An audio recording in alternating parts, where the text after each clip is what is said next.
Hello, and thank you for joining us tonight on another episode of Breaking Reality. I'm your host, Joshua McGuire, and tonight we have Lurie Kimmerle with us. Hi, Lurie, how are you doing tonight? Hi, I'm good. How are you doing? I'm doing good. So, if you'd like to just tell us a little bit about yourself, and then we'll get into tonight's topic. We're going to be touching on the divine feminine, but we're going to be going into a lot more than just that. Sure. My name is Lori, and I run a organization called Lurie Kimmerle, where I coach women through the spiritual practice of owning and trusting yourself and your spirituality through the feminine. So my work really focuses on how do we connect our body to our spiritual practices and tapping into desire as a tool. And that is the crux of my work. Pretty Excellent. much. So we was talking about what we was wanting to discuss tonight right before the show, so we can go ahead and just get right into our discussion. I mean, we was already starting to do it right before we went live. Yes. So, I mean, I was telling you about how, so for 2000 plus years, right? 'Cause even pre-Christianity, we have been talking about humanity has been, for the most part, talking about how to connect to God, or I should say Western culture has been talking and understanding about God through our head and our voices, through what we can read, what we can understand, what we can study, and what we can know, and what we can say, and what we can, in some ways, even regurgitate. But all of these things have been elevated in many ways as the only way or the only trustworthy ways to know God. And as a result, in many of our lives, many of us have disconnected from our bodies. We've disconnected from our intuition, disconnected from desire, and so much of that is due to what I call patriarchal theology or patriarchal ways of knowing God. There's nothing wrong, as we were talking about before, there's nothing wrong with reading books. I love reading. There's nothing wrong with listening to podcasts or getting in good conversations with people. Those things are really important and really valuable. But when we're only operating in this sphere, for those of you who can't see me, I'm circling my head with my hands, this sphere, then we're disconnecting from half of ourselves. And for me, that's disconnection from the feminine. And so our feminine ways of knowing the divine are not found in our head, they're found in our bodies and in movement and in connection to this, the flesh that we've been taught very much is sinful or wrong or evil or untrustworthy. Excellent. And then, so I mean, you just kind of left me speechless with everything you just said. Oh, So, sorry. I mean, I mean, we definitely know that the patriarchal ways have separated the feminine aspects. And like you said, we've seen that even before Christianity. You know, we saw it mainly with the rise of you know Constantine with the Roman Empire and through the foundation of the Catholic Church coming into power with their patriarchal ways and stuff. But there was even, you saw some of it going back into, the Persian empires and stuff as well. And different changes in the way that they looked at the feminine. And the feminine is really the connection to the divine. And so and it's also one of those things that I always find it foolish for people to look at divinity as only masculine, because it has to embody both aspects. Mhm. Mhm. I think that's really interesting, and I think that's true that we need to be able to have oneness with our masculine selves.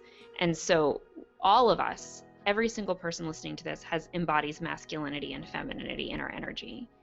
But what I think we've particularly done in our culture, and you can see strands of this in other cultures as well, and ancient cultures, but if we're talking about the reality we're all living in, is we've turned femininity into something related to weakness, into submission, into unable or incapable. And masculine is capable, it's intelligent, it's trustworthy and strong. And because of that, many women, even in their own feminism, fear femininity. They don't want to embrace it because when we're told to be feminine, we're told to do it in a way that's going to keep us quiet and submissive. And we don't want to be that. So we opt for the masculine energy because that is the energy that is strong and knowledgeable and powerful. And what's that done is a twofold problem. One, we've disconnected from the feminine, so we're incomplete. But two, we haven't let the feminine fully live and fully thrive and do her power in ourselves as creatrix, as mother, as creator, as I already said creator, but as healer. And all the cycle of life, death, and resurrection that exists in the goddess, we have not been able to embody that in ourselves. And so we are struggling. And that actually is what I think patriarchy becomes, or toxic becomes, is we women who are embracing their masculinity in a negative way to avoid their feminine are embodying toxic masculinity. And men who are afraid of their feminine side are also embracing toxic masculinity. And now we're looking to win, we're looking to oppress, we're looking to destroy and own and control instead of connect. Right. And be fully together. Right. And I mean, we talked about this a little bit when we first had our first conversation.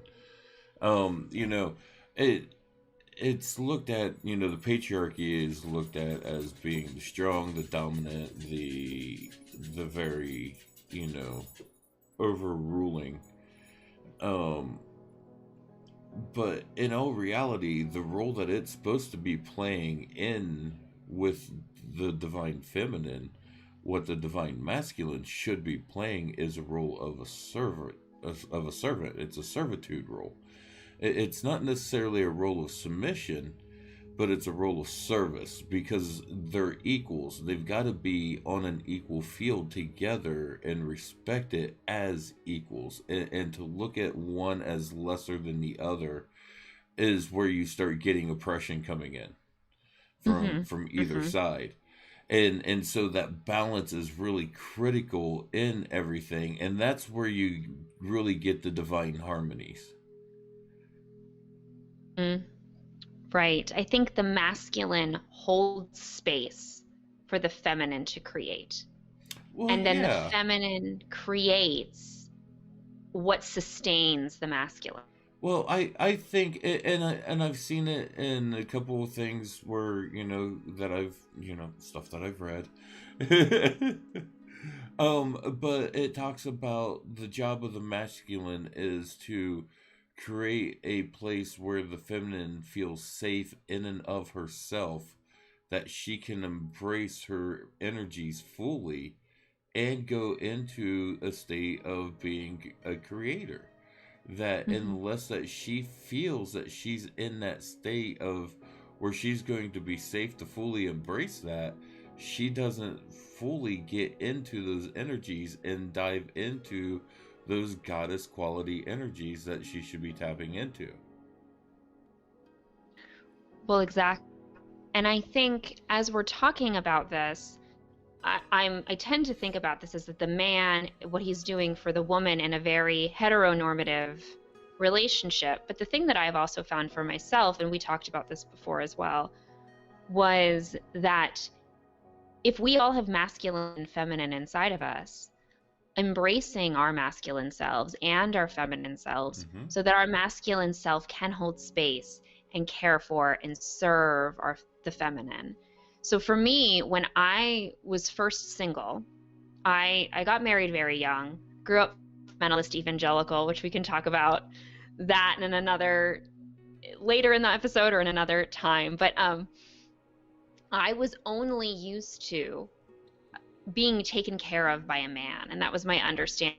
I had to learn how to embrace my masculine self, how to provide for myself, how to take care of me, hold space for me so that I could go and accomplish all the things that I desired to do in my feminine self as well. So once I was able to partner with myself and be my partner, my masculine partner, that's when I became a fuller person and was even able to relationship with a man where I could partner with him as a woman or as a feminine being. Right, because you have to have that full understanding of yourself. Mm-hmm. Yeah. Exactly. Yeah. So, I mean, it makes perfect sense in relationship manners and stuff and getting into that point. But for people out there that are maybe struggling to embrace one aspect or the other, do you have any suggestions for helping them get through this? Sure. So it's a lot. So the journey towards embracing the feminine is not a destination. It's a journey. And it takes a lot of understandings. I can put links to books that you can read and things like that. I'm actually offering a free workshop called the High Priestess Path. And this is the path of embracing the divine feminine. And so for those of you who are interested, I believe I gave you the link that you've been sharing it. You can sign up for that. I'm going to go into all of this much more during that workshop. But so much of what it is about thinking about what, I guess, a step towards the path is to think about what you understand femininity to be. How have you come to understand it? What would it mean for you to be participating in that experience? So what happens in your body when you think about it? Is it silly and gross? Is it gross? Is it disgusting? Does it turn you off? Does it make you feel foolish? Those are the things that a lot of people feel when they think about embracing something that is feminine. Many of the women I've worked with who are just beginning to embrace it, who maybe come from a very academic background, very intellectual background, the idea of dressing a certain way that feels extremely feminine is intriguing to them, but they feel silly and ridiculous, and they're worried they won't be taken seriously if they wear something more feminine. Other women can be very worried about moving their bodies and dancing because dancing feels silly, or they don't feel like they look good when they dance, or they feel awkward when they dance. And all of these things are ways in which patriarchy has taught us to sequester our femininity. There's a great, beautiful article called The Uses of the Erotic by Audre Lorde. And Google it now. If you're listening and you haven't, if you haven't listened to it or read it yet, it's a lecture she gave in, I think, the 70s. The lecture is available on audio on YouTube, but it's also written down. It's public domain. Where she talks about how the erotic is a feminine resource within all of us that we have got to disconnect to, and then we've sequestered it to this corner to be in service to other people, almost like she talks about it like ants and aphids, where it just exists to milk the masculine and feed the masculine instead of thriving in its own right. And our disconnect from the erotic is our disconnect from the feminine. I'm sure when most people hear the term erotic, they think sex, and that's because we've sequestered the erotic to the sexual. And there's a great quote that says, erotic is the bedroom can't hold the pressure of the erotic. That's not the exact quote. But the idea that the erotic is too powerful to be able to held up just in the sexual realm, and the sexual realm will collapse when we try to force all of our erotic experiences into the bedroom. And so many people also have issues with their sex life because they're afraid of accessing their erotic selves, their feminine selves, outside of their sexual experiences. And I mean, I'm thinking, and that's immediately because the feminine exists for sexual gratification in our culture. So if we see a femininity, we assume it's existing for the attention or the gratification of a man or masculinity, instead of just existing in its own beautiful rush We don't think, however, of a flower existing for the bees. We know the flower exists for so many different things and is just beautiful and amazing because it's beautiful and amazing. It's a flower. And we also don't judge it for being available for bees either. Right. and that is the thing, is the patriarchy hasn't just oppressed the voice of the feminine. It's totally completely sexualized the feminine. Mm-hmm. And to where, I mean, just look at any kind of TV marketing, advertising, anything, you know, almost all of them somehow have sexualized the feminine in all of it. And it's because, quite frankly, it sells. Sure. And, Sure. and you know, but it's done such a great disservice to women, because now women, like you said, are looked at only in this like really two-dimensional view of there for sexual pleasure, Mm-hmm. there for gratification, you know, there to take care of things that the man doesn't want to take care of. Mm-hmm. And into that role, and it's missing the mark. Yeah. I mean, it really misses the mark. I mean, you lose the depth of the person that you're looking at when you take things so shallow. Right. It's interesting to me. There's a couple things that came up as you were talking. One was the idea of coming from a conservative Christian world. I was taught to cover my body, because if I didn't cover my body, men would just not be able to control themselves and they would think wild sexual thoughts, which was really teaching me to cover up my femininity, to limit and hide my femininity so that it was contained. It contained and preserved. And what that taught me was to be very much afraid of the fact that I had curves, that I had hips, that I had breasts. I was worried about attracting a man to me. So I recall wearing very boxy clothes. And if you're a woman who likes to wear boxy clothes or something like that, more power to you. But if you're doing it because you're afraid of the fear of what your sexuality will do or what having a feminine body will do for you, Right. that's patriarchy. And so there's this way in which being in a woman's body then becomes dangerous by default, because it's reserved only for the sexual. And there was another thing I had in my head as you were talking, and now I can't remember what it was. We can always come back to it. Also, we can always come back to it, but it produces also in it a limit for men to be able to access the fullness of other people. Oh, I do remember now. That's exactly where I was going. So I went to a Catholic theology school, and so a lot of the men in my program who were my age had taken vows of celibacy, were Jesuits.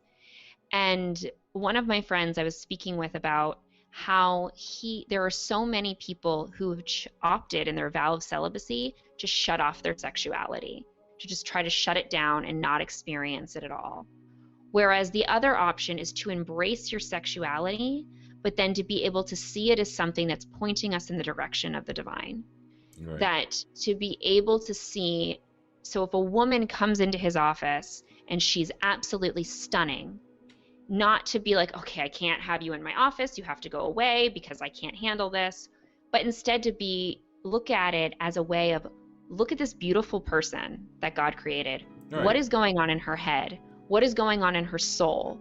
And how can her mind and her soul and just her plain existence point me in the direction of God? And when we tell men that women's bodies are dangerous to them, we're actually doing them a huge disservice, because they are being limited in the creation of the divine that they get to enjoy and celebrate in. Because the only way to enjoy a woman isn't to have sex with her. Oh, right. Of course. To be with her. Right. Just, I mean, I've got many dear friends that there's nothing intimate. It's just spending that time together is just amazing. Right. And finding someone attractive doesn't always mean we have to have sex with them. Right. It sounds so simple to say, but I think in our culture, in our world, many of these ideas just are not really talked about enough.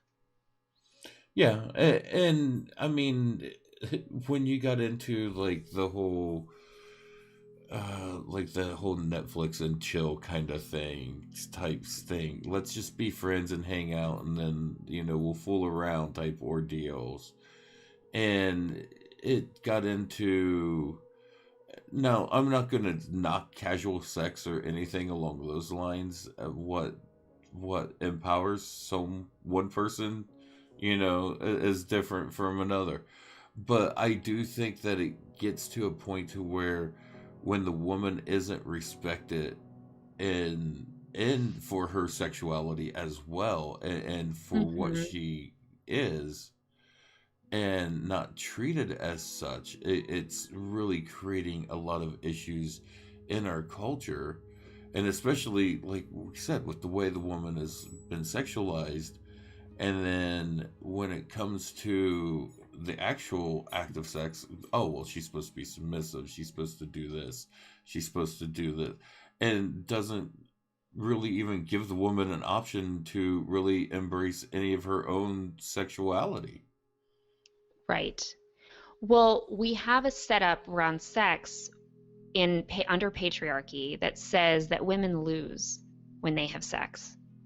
That immediately she has to be tricked into having sex, or we need to get her into the bedroom. This is language that often is used with men around sex.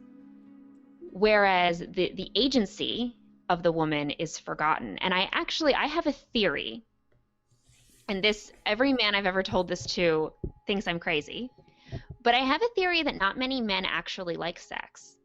I think that they like winning, and because they're not enjoying it. They're not enjoying the experience and the pleasure that can be encompassed in the bedroom. It's looking for it to be rushed through because we have issues around masturbation, because there's shame around that. So you got to get masturbation done as quickly as possible. So now you have sex that has to be done as soon as possible.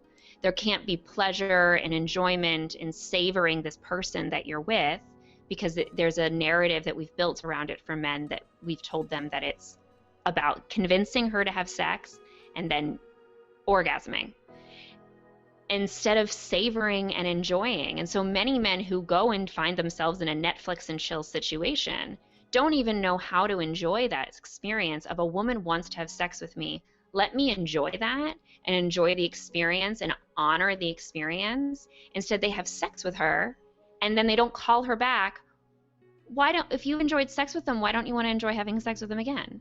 And so it's this experience of Right. shutting down your sexual joy instead of actually celebrating and enjoying sex as an enjoyable act. Right. And I mean, and it's one of those things that, because in that situation in society, if that's what a woman has come to get known for, her sexual experiences, that's all she's going to expect. She's not going to Mm-hmm. expect more if that's all she's ever getting. Why Mm-hmm. would you? Right. And so many women have also shut down their Right. sexuality as well, and then shut down their femininity as a response to that.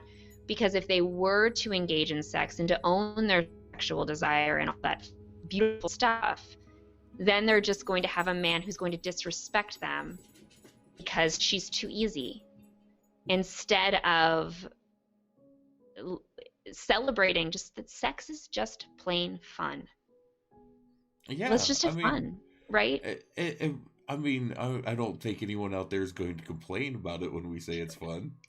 I Right, but mean, we are afraid of enjoying it, I think. well, I think men yeah. and women.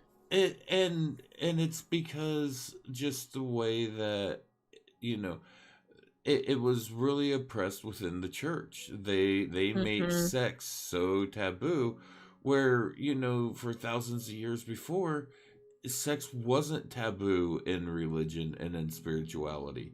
But the Catholic Church, the rise of Constantine, you have these different patriarchal forces that are coming in, and the sexuality of the feminine is scary to them, because it will cause them to lose that grip of control they have. Well, I think a lot of that comes from St. Augustine. Excuse me.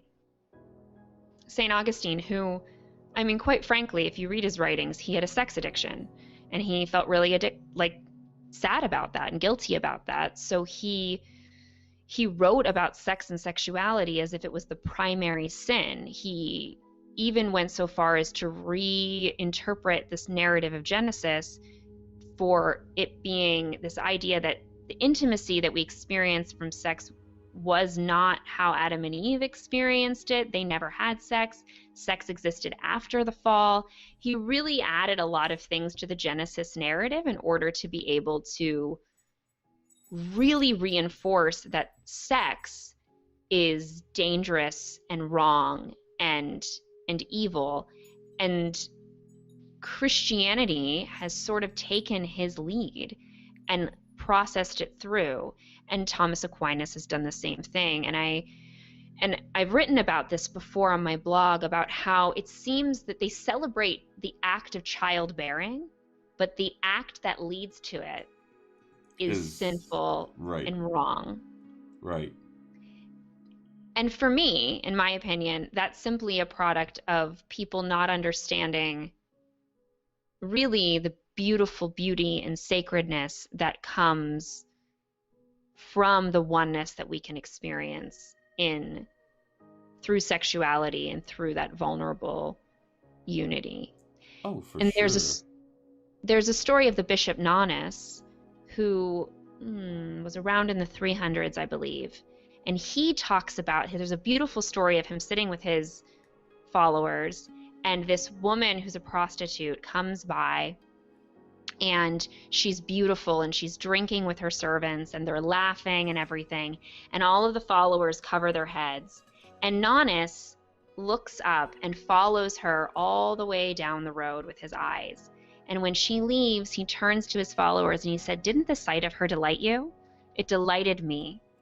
And he goes on to talk about how if you cannot look at a beautiful person and point your eyes directly up to the divine, then you are missing the whole point of God's creation. If you cannot look at God's creation and celebrate God, then you're missing the point.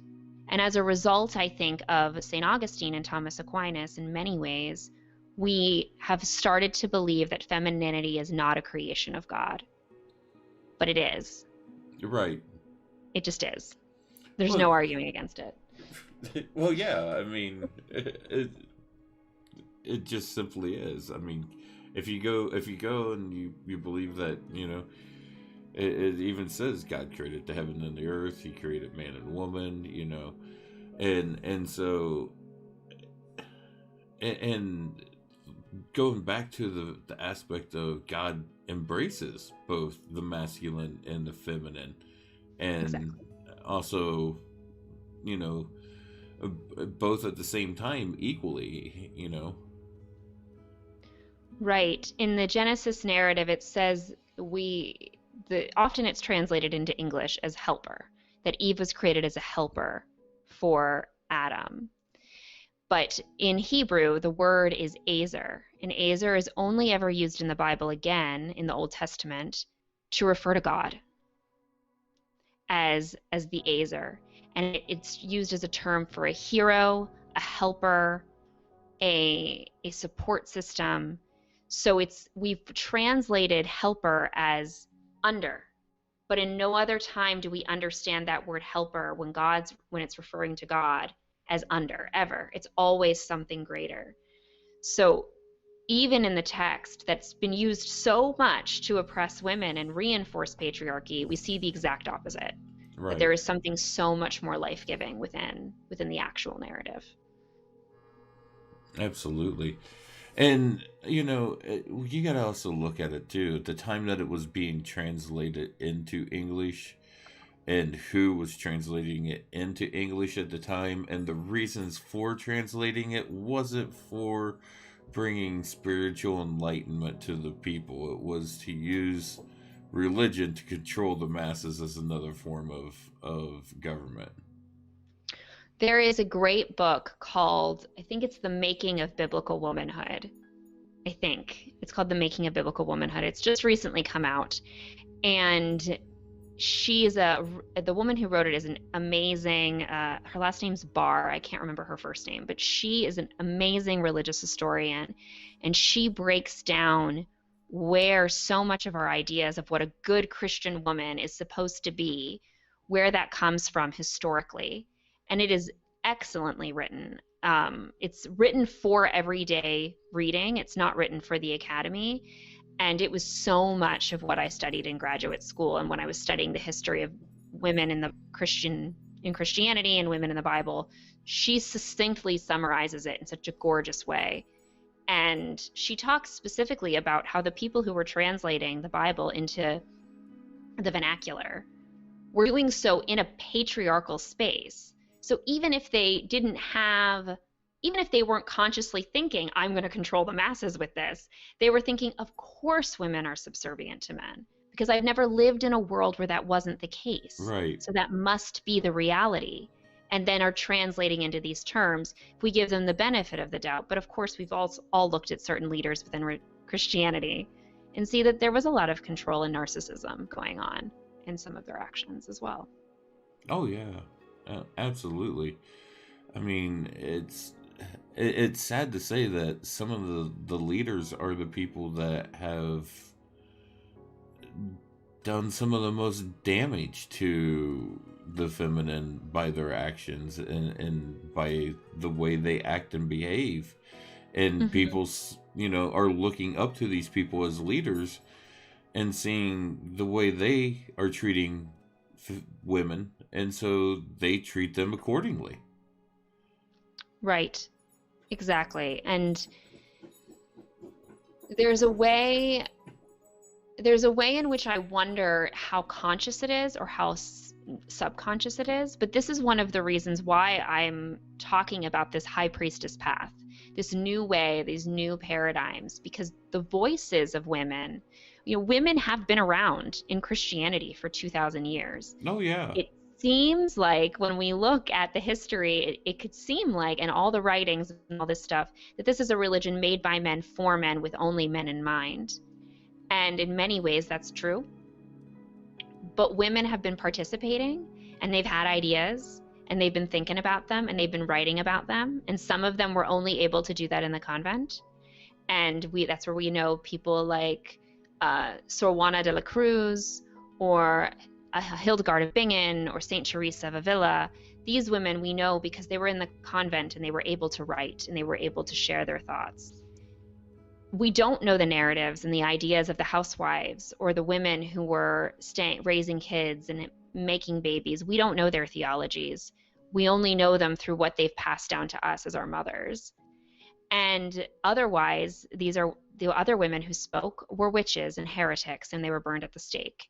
And so what I would love about the idea of the High Priestess Path is this path where we're able to suddenly bring forward the voices of the women from the past and celebrate the voices of today and create those new paradigms, so that when we're talking about who God is, we're not just talking about God through the lens of these men, but we're also talking about it through the lens of women. And that's the divine feminine.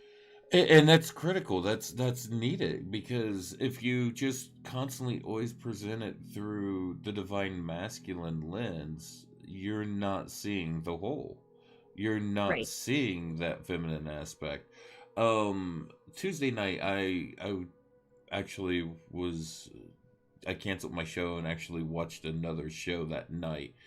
That was on an event, and it was on the divine feminine in Hinduism, and they was talking about how they have the masculine gods, and then there is a feminine counter to them, and that the way that they see those gods and goddesses, they don't necessarily see them as separate. They see them as a whole. It's the masculine embodies one aspect of it, and the feminine embodies another aspect of that whole being. And that perspective that they look at it, it makes it make more sense when you look at it the way that they presented it during that show. But it's true. I mean, and the way that we've talked about, every being has both masculine and feminine energies. We all have them, and that includes, the gods and goddesses. They both have their masculine and feminine aspects. Right. Right. I think the interesting thing is I don't think that this knowledge is going to dismantle patriarchy, because even when we look at some Hindu cultures and societies all around the world, we're not just, there are many patriarchal spaces within those communities as well. Oh, yeah. But what it does allow us to do when we, and also, I mean, even thinking about Greco-Roman culture, they had tons of goddesses and priestesses, and there was an understanding of the divine feminine that was very strong. But what it allows us to do is it allows us to begin to see what is inherently feminine is not evil. And if we go into that journey and then elevate it with inequality with the masculine, then we have the divine masculine and the divine feminine. But if the masculine is always going to be above the feminine, then you just have a broken masculinity or toxic masculinity. Right. Right. Yeah. And it's when you think of the divine feminine, I mean, a lot of people think of, when they hear the word feminine, they think of probably a certain body type or a certain just certain qualities would come to mind when someone would think feminine. When you think divine feminine, what qualities and stuff come to mind for you? Sure. This is borrowing from Layla Martin, but I see the masculine as radiance and the feminine as magnetic. Okay. So the radiance is like the sun. Right. And often the god of the sun, the divinity of the sun, it was a masculine deity. That's not always true, but that was often true. Right. And the magnetic is what draws it in. So the feminine is things that draw people in. It's pleasure.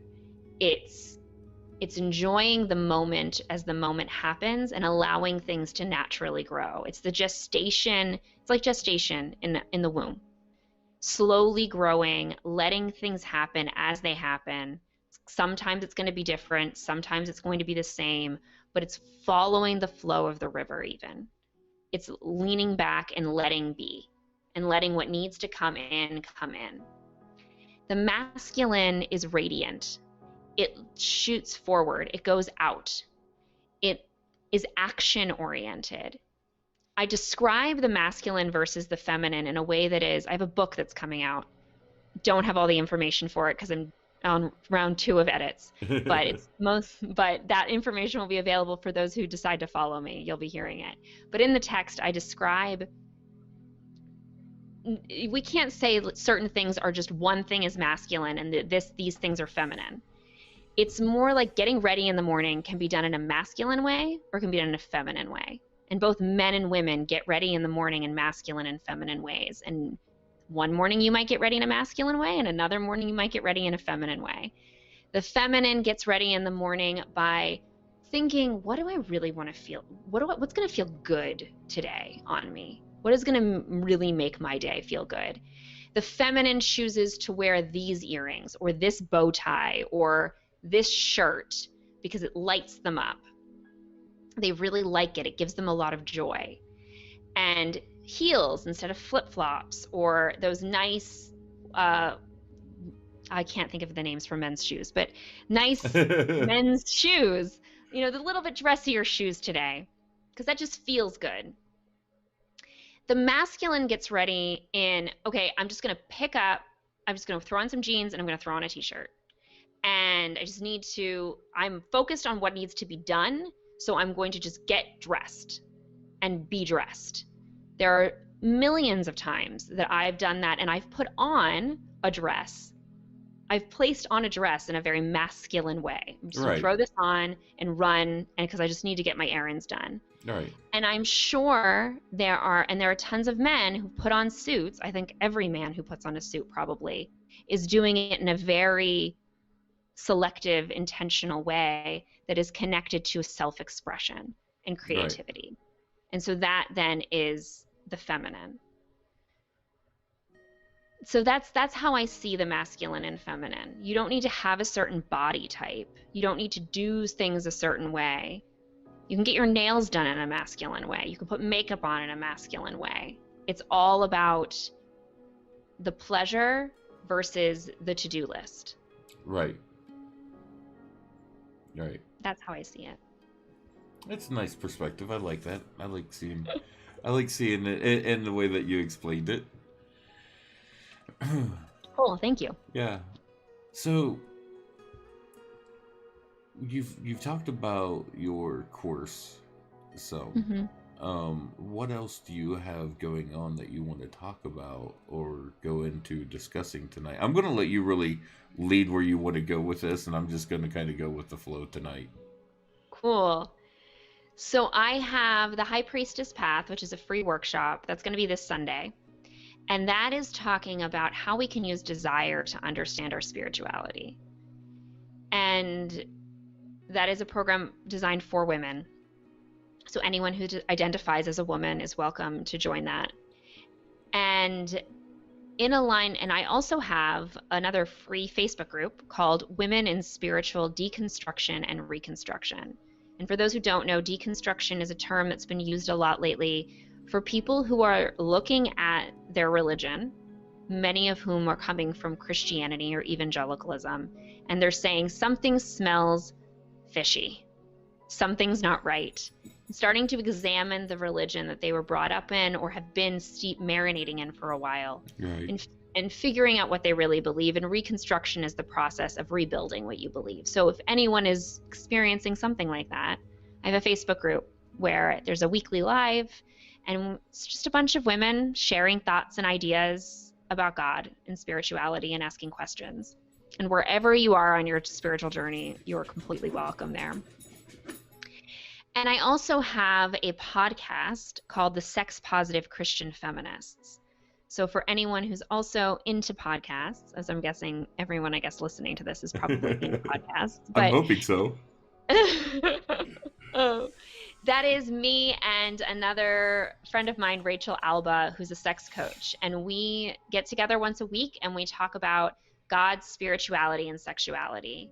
And her and I went to graduate school together. We didn't cross paths in graduate school, but we went through the same program.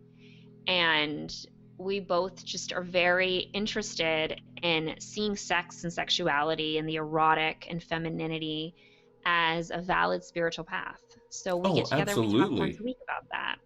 Absolutely. Yeah. I mean, it's the fact that it's looked at as anything but part of a spiritual path is kind of the sad part. I mean, well, yes. When you really look at it, it really is everything along those lines that you just talked about, as far as, you know, the eroticness, and everything along those lines. All that is a very spiritual aspect of the feminine. Right. Well, and what we've talked about a little bit in the beginning too is that I think we know this intellectually. I think a lot of people, in my experience in grad school, a lot of people were excited about sitting around in circles talking about the erotic. That was really exciting.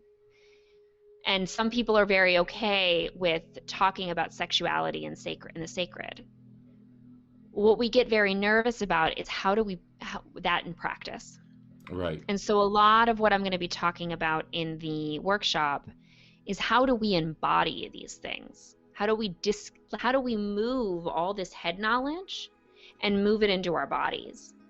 How do we go from knowing eroticism is okay, to embodying eroticism. And I don't mean just in the bedroom. Like I said, I mean in our full life. Right. How do we go from knowing the feminine is equal to the masculine to embodying the feminine within our life? How do we go from using our mind to lead the way in our spiritual path and our spiritual journey, which is the same as using the masculine to be a spiritual leader? It's exactly what patriarchal ways of knowing God are, to letting our bodies lead the way in exploring who the divine is and connecting to that. And that's much more mystical. And mysticism is so fascinating to me because it's so right. It's so on point. Mm-hmm. But at the same time, it's pushed kind of to the corner, and people are like, well, that's mysticism. Although I have a feeling the people listening here are a little bit, can dig mysticism a little bit differently than a lot of pastors and seminarians can. But yeah, I mean, I would say the term mysticism around here, especially considering I say it's one of the things we discuss in the show, is a little more accepted around here. And it is, like, I've noticed, like, when you get into the church around pastors and preachers and people that have been through seminary and stuff, if anything along the lines of anything just even remotely sexual comes up, that's shut down right then and there. Cannot be discussed in the church, cannot be discussed. And why is it not discussed there? Why is it not being discussed there? The sacredness of that connection is lost, and it's not talked about in the places where it should be talked about. And then they get pissed off when they talk to kids about sex in school. Well, I think it depends on the pastor. But I think what definitely happens is it's sequestered into marriage, into the marriage bedroom. And most often, this isn't true for every church, because there are a lot of open and affirming churches. But even if a church is open and affirming to LGBTQ folk, they still don't want them talking about their sex life. Right. And so the idea of talking about sex is terrifying. And I believe that's because sex is a bodily act. And we want to, again, focus on what's coming from here and what's here, what we can speak about and what we can think about. And if we're talking about things of the body, it gets scary because the body is the place where we desire. The body is the place where we yearn. The body is the place where, if we're talking through a Christian lens, that's where the Holy Spirit rests. And that's unpredictable. That can't be controlled. That doesn't really care about rules. It only cares about what it wants.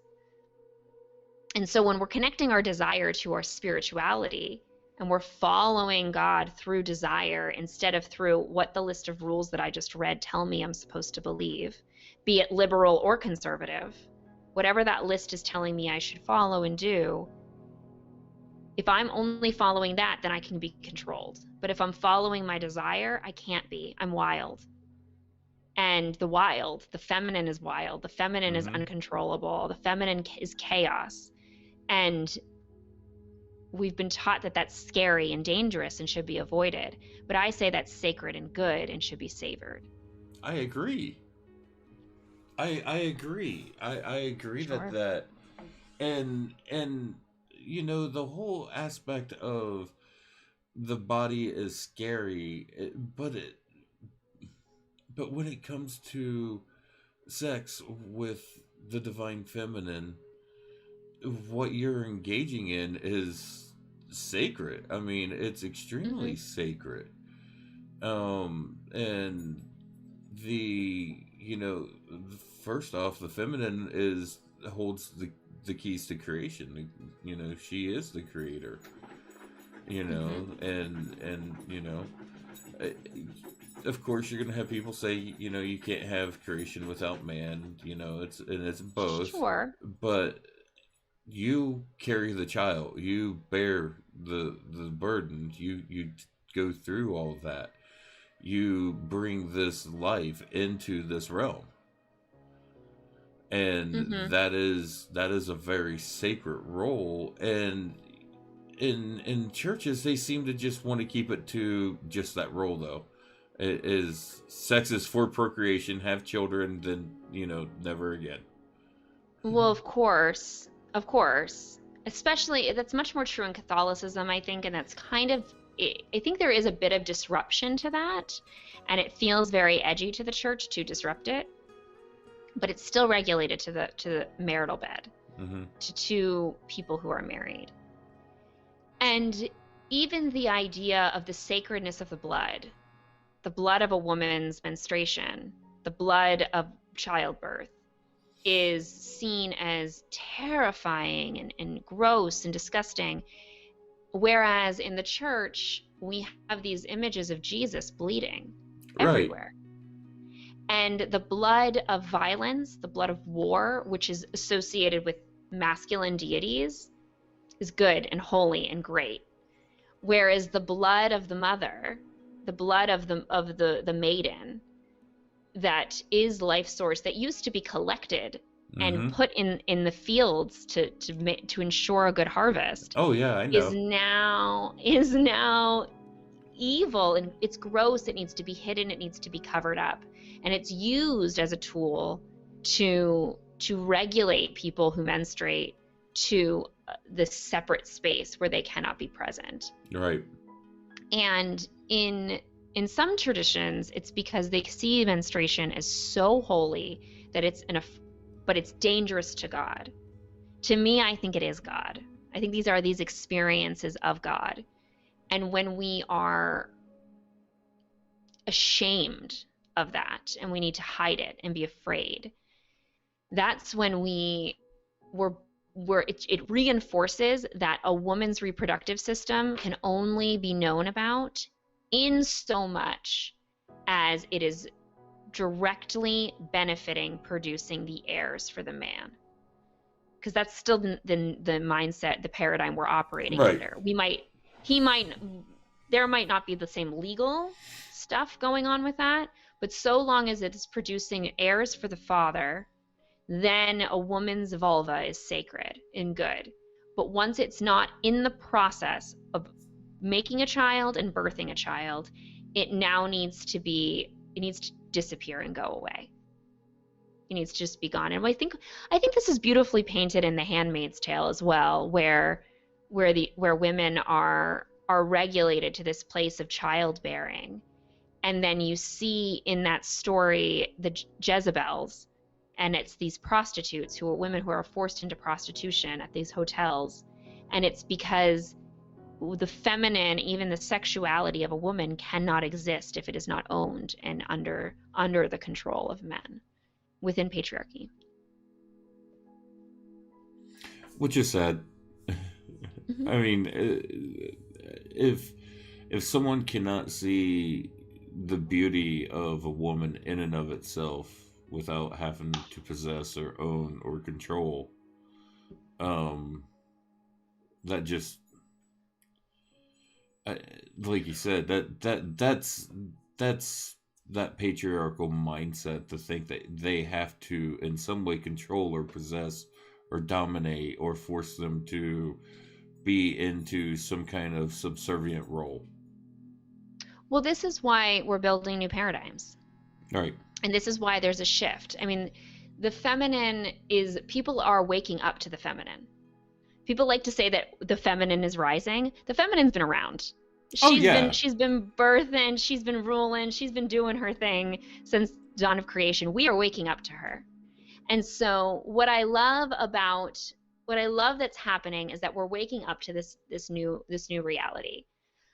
And in this reality, the masculine will stand next to the feminine. But the way we bring this about is by owning our own femininity within ourselves. So it always begins with us. Now, the women's marches are great.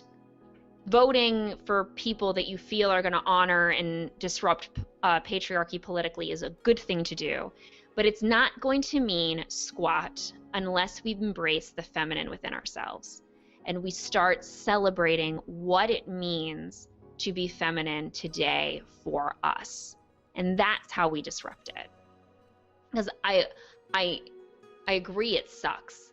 But the other thing I also want to do is not get stuck in just being upset that it sucks, but celebrate our femininity in and of ourselves, and honor her, your inner feminine, my inner feminine, so that she can flourish and begin to step up in her role as the High Priestess, which is why I call my program the High Priestess, because it's about letting the feminine be the leader of our spirituality instead.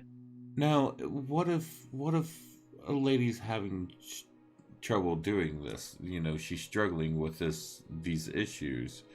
What are some suggestions? I mean, obviously, come take your course. Yeah, But join me on Sunday. There's going to be a lot of great tools there. I think I'd go back to dancing. I think dance is huge. Alone in your room to start. There is a beautiful YouTube video by Sheila Kelly, who owns S Factor, and she does this great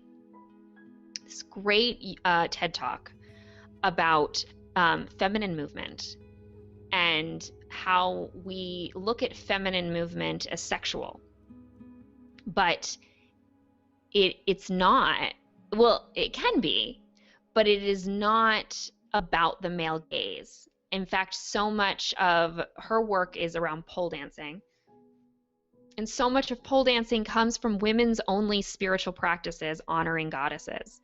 It does not come from traditions where men were present at all. And so go back to those movements, that sacred movement that is so beautiful and so good. And look at archetypes for you that feel good. And again, this is stuff I'm going to get into in the workshop, and I don't want to spoil any of it. But I want the information from the workshop. The archetypes of the feminine, explore those and how you can practice that. Because it's so much about finding, I would encourage women to find what they're uncomfortable about femininity, and lean in there. Because that's probably the part of the feminine that's saying, hey, come play with me. And you're like, no. If I wear heels, I'll look ridiculous, or I'll make men want to have sex with me. And if you put on heels and all men want to have sex with you, oh, congratulations, you hot woman. But I think like, just wear, like, it's you're not going to look ridiculous. We'll just wear them around your room, and then if you do decide to leave and all men stop and drool, congratulations, you just erected all these monuments to your honor. And yay. They don't have the right to touch you without your consent. But they can, men being attracted to us is not bad. And that's a big thing right there, is the consent factor, though, too. Mm-hmm. You know, I think so many women have had experiences where consent wasn't an option for them.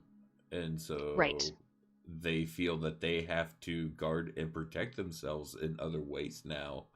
So maybe not putting those heels on is how they protect themselves from that. Right.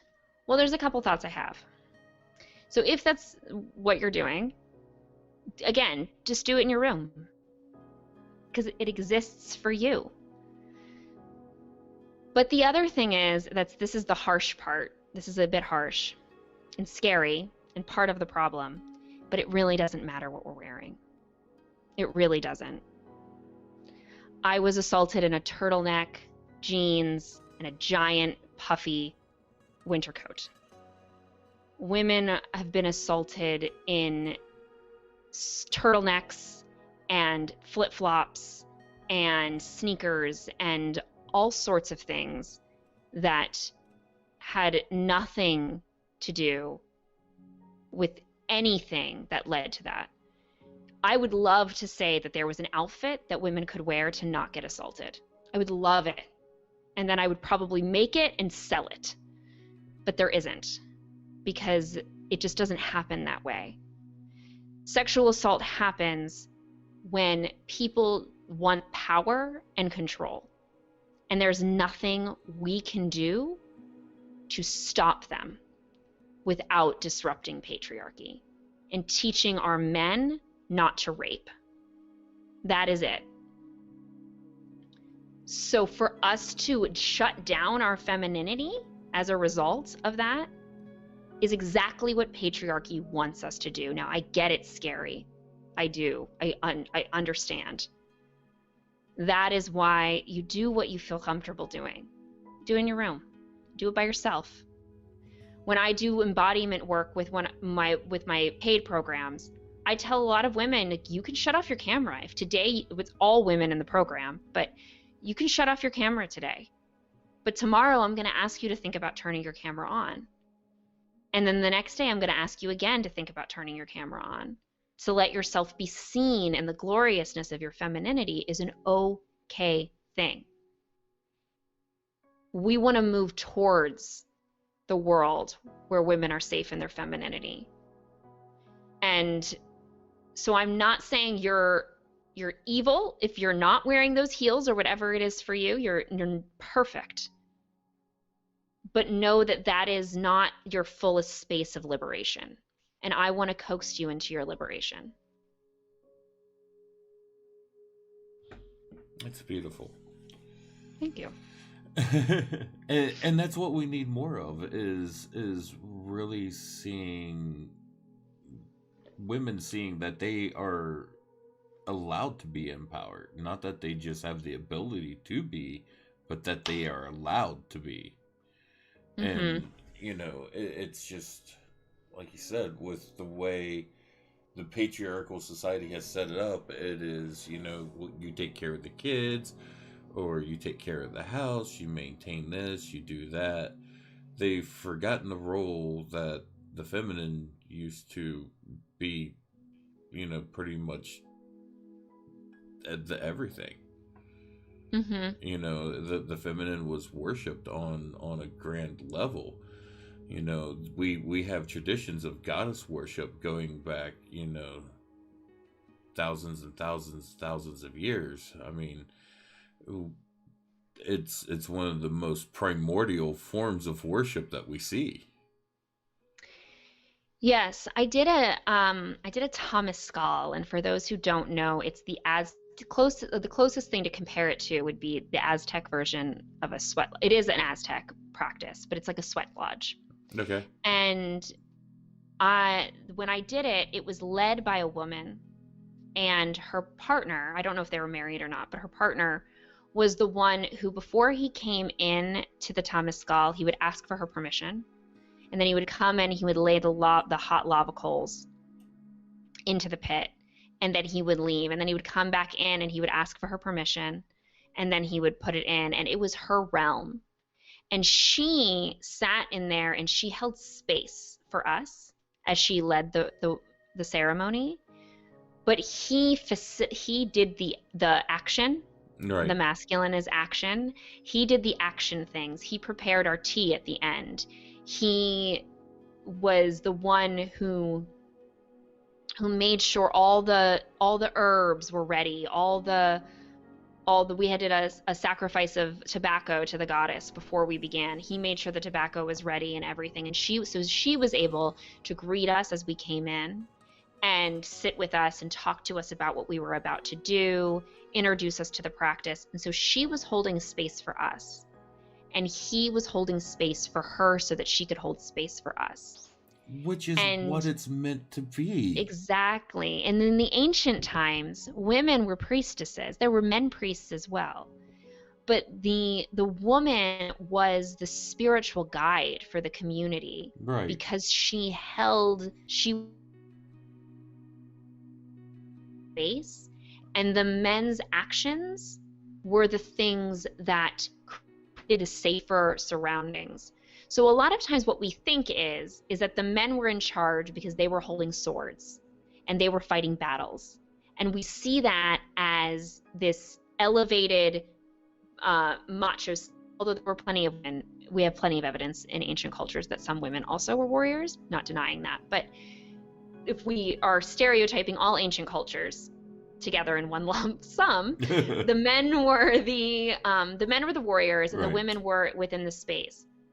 In our patriarchal worldview, we say that clearly the person with the sword is the one with power, because we see masculine strength as supreme to feminine power. Whereas we have no evidence of that. In fact, it's very likely that men were defending the spiritual sacred spaces that were the spaces of the women, and men were guarding it. Right. And what happened is that once we've started to value war, land ownership, property, and all these things, capitalism in some form, started becoming the primary goal, what we lost sight of was the sacredness of the feminine realm. And it became sequestered and made smaller and less important to making money, winning wars, and destroying the earth is really what we're doing. Right. Right. Yeah. Because, and the thing is, all those things are the things that the feminine goes against. It goes against making wars. It goes against. It doesn't place the importance on the material. The importance is placed on the spiritual and the just the connection that you get with one another. It's not on material wealth or gain. And it's definitely not destroying the earth, because, well, the earth is the mother. It is right. feminine, and you can see that in all the aspects and stuff of how it gives, and it gives life, and constantly is breathing life, which is what the feminine is a life bringer. Right. Exactly. And in that, there's so much more, though. It's a woman's just not there for just producing child, though, either. Sure. It's the like when we was talking about the ancient cultures and stuff, even though a chieftain may be a male and carry a sword, he always sought counsel of the elder women for anything they done. They always had women that they counseled with. They wouldn't go to war without it. They wouldn't go to, make major decisions without the counsel of a woman. Right. And so there's a way that we've forgotten the sacredness that women used to hold. And I think in our culture, we really love to think of ourselves as like we are getting closer to what is perfect. And it is all the things that happened in the past were wrong and evil, and now we're almost there at perfection. And I think what happens when you start studying ancient cultures is you find out how wrong we really are, especially when you go to 7,000 years ago or 8,000 years ago. You find out how really messed up we've been doing things today, and how the simpler life, a simple life with your village and your farm, was good. I mean, I'm very happy we have penicillin now. I'm super glad that there's modern medicine and heart surgeries and all those things that have come from the progress of intellectual progress that we've made. But I also think we need to realize that we haven't fully figured it out. And in this attempt to, as we talk about one-upping and winning battles and winning wars, also think about how we've come to know God in the same vein of who has the best God, who has our best understanding of God, who's winning the understanding of God. Even in theological spaces, it's about debates and proving that you've read more, proving that you know more, you've studied this more, and that you can win it. The winners are the ones who are the intellectual leaders. Whereas the feminine way of knowing God is finding God in the soul between the person that's across from them. And I recently wrote about how I don't want to win debates with anyone anymore. I don't want to know how many books you've read. I don't care. I want to know what's going on in your soul. And I want to know where your pain is, and how I can love you in your pain. And I want to know how you're going to love me in my pain. And that's where we will find God. We will not find God. We will not find God in a book. We can be pointed in the direction of God with a book. But a book is only so good so much as it's another writer opening up their soul and saying, here's my soul, and us giving our soul to others as a response to that. It's not useful to us anymore to be able to say, well, Richard Rohr says, because Richard Rohr doesn't really want us to do that either. Richard Rohr wants us to open our souls as well. So let's just start that journey instead. Right. So yeah. So, did your earbuds come undone? Because I'm getting feedback. Do you want to take a second to pair them up so we don't get feedback? Yeah. Thank you so much.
I don't know if she can hear me. Can you hear me? I can't. Yeah, I can hear you. I just muted myself so you didn't have feedback. There you go. Did you? Sorry about this, y'all. Did they die on you? They did. They're charging up. My boyfriend gave me his, but they're not connected to my computer, so they're not going to be useful to me. So I'm just... Do you have the case for your... Yeah. Thank you very much. All right.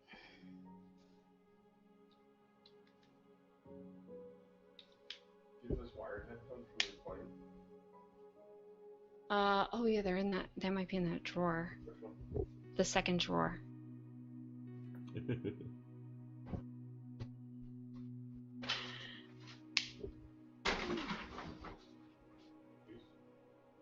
No, those are for my. Those go to my computer. Those are the ones for the phone.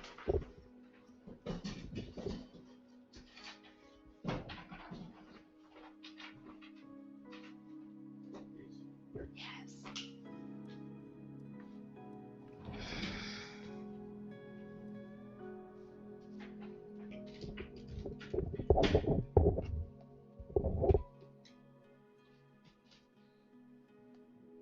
All right. There we go.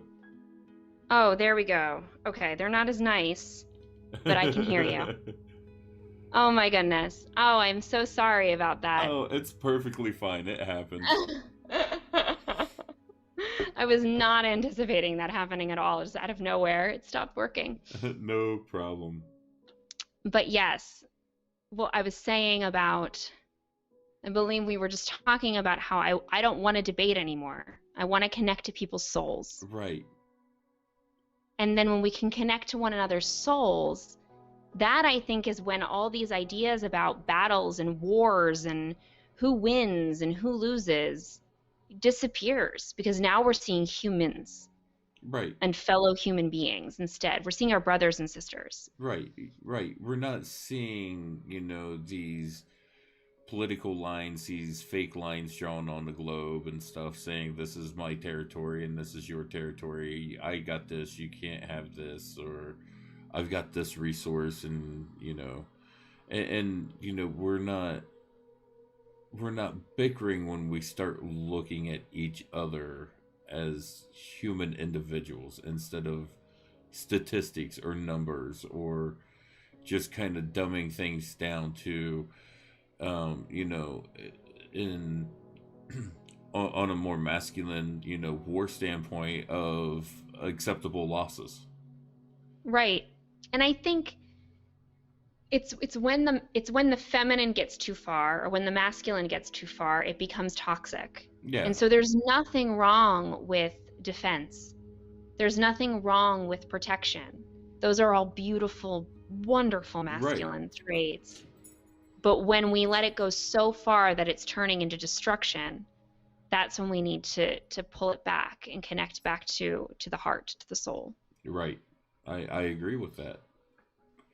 Yeah. I wholeheartedly agree. It's there's a line that's crossed when you go from protecting the sacred and the divine to going out and waging war on its behalf and saying, I'm doing this because it's a good thing.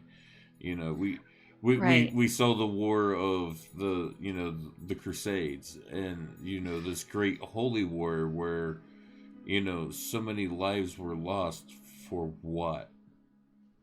Right. It's a theology of kill or convert. And that's also what spurred on colonization in the Americas was, we've discovered we're good Christians, France, England, and Spain. We're grand, great Christians. So we're going to come to this land where they used words like savages or heathens, or all these ways to understand the indigenous people in South and North America. And the idea was, if they don't convert, we will kill them. Right.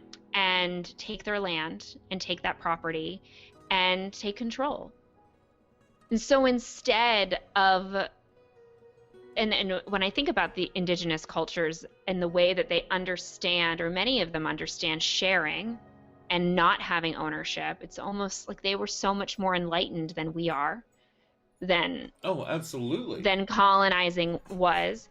And the idea that it's, okay, so now I get to take from you and own. This is my place, and I'm doing you a favor because I know the real and right God. I'm saving you. You're welcome.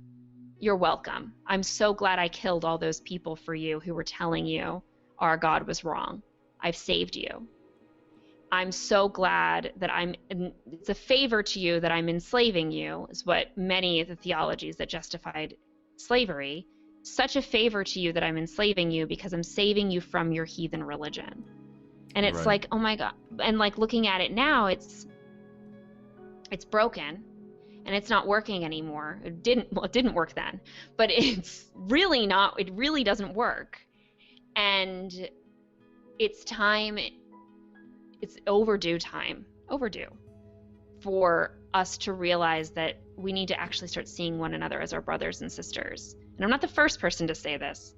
I'm just repeating what many wiser people before me have said before. Right. Well, when we start looking at each other as human beings, and as, instead of just,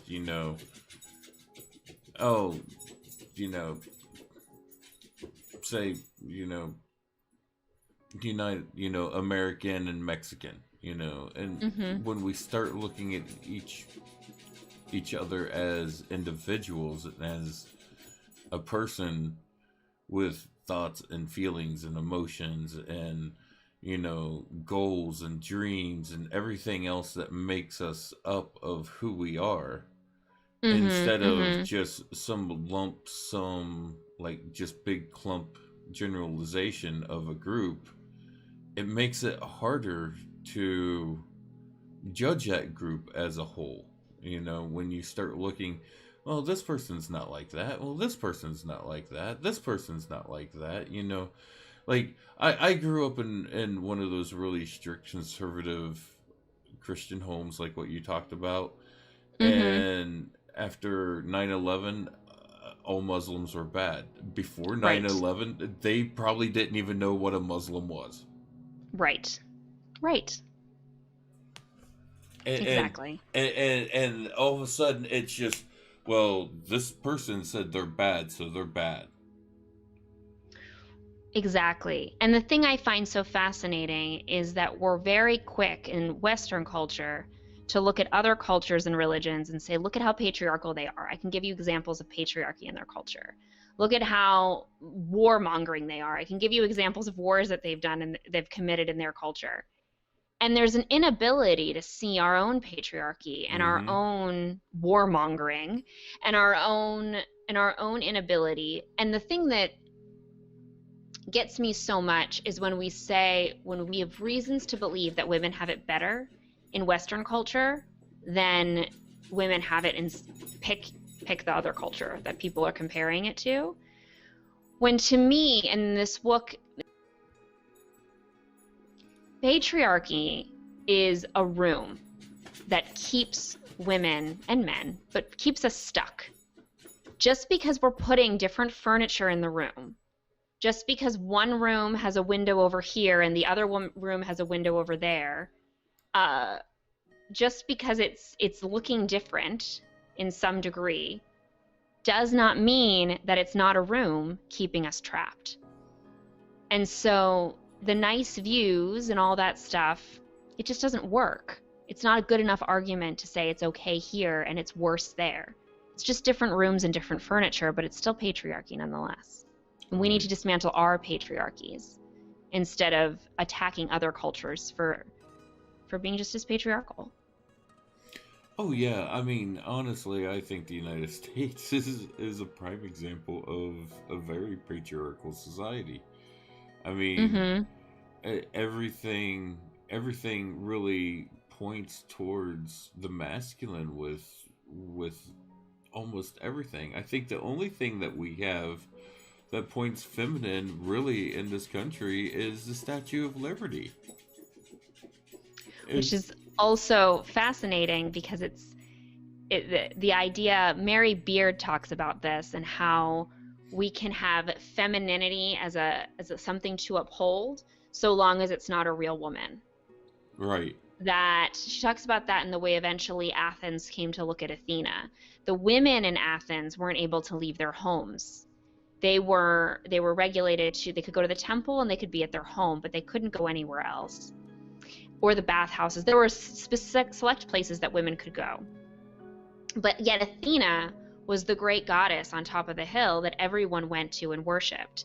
But the feminine was okay because she existed in the abstract. She wasn't a woman sitting in front of them. Right. If Athena had started walking through the streets of Athens, everyone would have said, "What are you doing? Go back to your house. You have no purpose here." So the way that the Statue of Liberty is beautiful, and I love her, and it's great, but if the Statue of Liberty was a real woman, we would be very upset with the way that she's acting in her boldness and her femininity. Right. It would be upsetting.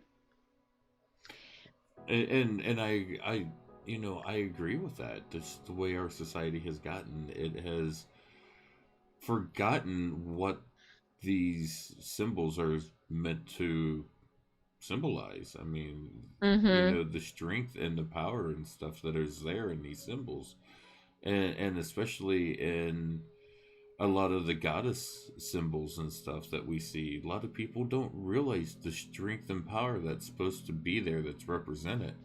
Even in the triple moon goddess symbol, it represents the maiden, the mother, the crone, the three stages of the feminine. Right. And the importance of each one of those phases and what it brings to creation. And the life, death, and resurrection as well is a feminine experience. And the feminine is required for life, death, and resurrection in all historical narratives, including the gospel. The feminine is necessary. She's there at the birth. She's there at the declaration. She's there at the resurrection. And without the antidote of the feminine, we cannot have the cycles of life. And that has been known in our bones from the very beginning. We just have not wanted to experience that fully in our own lives. We haven't allowed ourselves. And I think one of the reasons is we're very afraid of the death part. We don't know how to experience death, not just our physical death, but endings. Right. I read tarot, and the scariest cards that always come up for people is the Tower, which is the end of all things, and the Death card. Some people are afraid of the Devil card too, but people are really afraid of those two cards. But both of those cards simply mean a new beginning is about to come. Right. And the feminine, and I think in menstruation, women know this in our bones, and also in the experiences of miscarriage, we experience death consistently. Right. And so the idea that death is not the end is not something that the feminine is afraid of. It is something the masculine is afraid of, and has taught women that they also need to be afraid of. Whereas it doesn't exist in feminine spaces. The place of life is death. Right. For the feminine, and which is why we need the feminine to resurrect.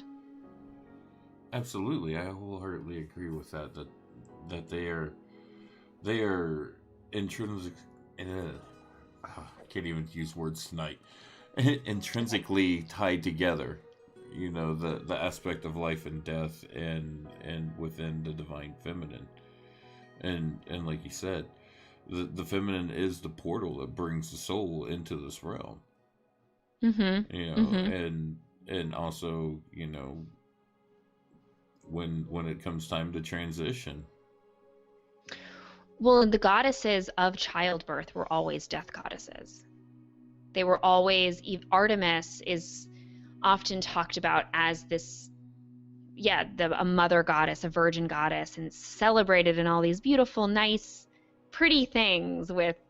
We look at childbirth today, and this again is because of the developments of modern medicine. We don't have as much death around childbirth, but men would go to war and they would meet death there. Women would go to bring in new life and they would meet death there. Right. So that point of life is the point of death, and women would know that they would likely die in that process, just like a man would know that they would likely die when going to war. Their child would likely die. There was not likely, but there was a 50-50 chance, say. And so the goddess of childbirth was the goddess that decided which women and children survived. She was not a goddess of bunnies and joy and happiness. Right. And the goddess Auster was a death goddess. She died and she resurrected. And so when we look at these ideas of what we consider weakness, even when we think about motherhood, I think some women get very uncomfortable with the idea of motherhood because they see it as a different cage. But the idea of motherhood was this life, death, and resurrection cycle that was not cute. No. To anyone. To the ancient world, it's cute today. Although, I mean, listening and just thinking, like, I'm sure there's a mother listening to this who has like a 3-month-old. She's like, is it cute? I haven't slept in 3 months. Is that cute? A mother knows it isn't cute. People on the outside feel like it's just, we think of it as dumbed down in some way. But in all honesty, it's the most sacred thing that a woman can do. But I also would say I don't want to diminish the value of fatherhood as well in that as well also, because fatherhood is also, I think, one of the most sacred things a man can do in terms of creating life. I think our ability to create life is sacred. Yes. But I think we create life biologically and we create life spiritually. And I think when we look at the feminine only as a biological creator, I think then we end up for the beauty of all the feminine creates outside of biological life, we miss out on that also. A woman who is building a business is creating life. A woman who, with creativity and with her soul and all those things, she's creating life in that process. The man who's holding space for her, he's partnering with her in creating that life and fathering that creation as well. And then men who create, who are living in a creative space, they're also mothering and nurturing into existence these great things. And there's many women in this world who never give biological birth, and the most sacred thing they do is create every single day. Mm-hmm. I wholeheartedly agree with that. Mm. So we got about a half hour left in the show. Cool. I know one of the things that you touched on the other night, and I'm kind of curious about getting into this was, and I don't know if maybe this show is the one to do it in or how long you need. Let's dive in and see what happens. But you had talked about the symbolism of the tree of life throughout the Bible. Oh, cool. And I have my tree of life behind me. Yeah. Yeah. So the tree of life. So in the creation narrative, in the creation myth, we have the tree of knowledge of good and evil, and we have the tree of life. Now, before I get into this, and I said this to you as well, but I'm gonna preface this with this. This is something I'm newly exploring. So if you're someone who's explored this more than I have, like, yes, that's totally cool. I might say something different or not fully informed, and I want to preface with that. Right. Do your own research. But we have the tree of knowledge of good and evil, and we have the tree of life. Oftentimes, I feel like I hear the tree of knowledge of good and evil talked about it as it's like humanity was able to grow up and move on to the next level of things. And I think that's a lovely interpretation of it. But one thing I think is interesting is you have the tree of life, and then you have the tree of knowledge of good and evil. And knowledge of good and evil sounds like debating. Who's right? There's a right and there's a wrong. And Right. that sounds like the masculine path. And the tree of life sounds like the feminine path.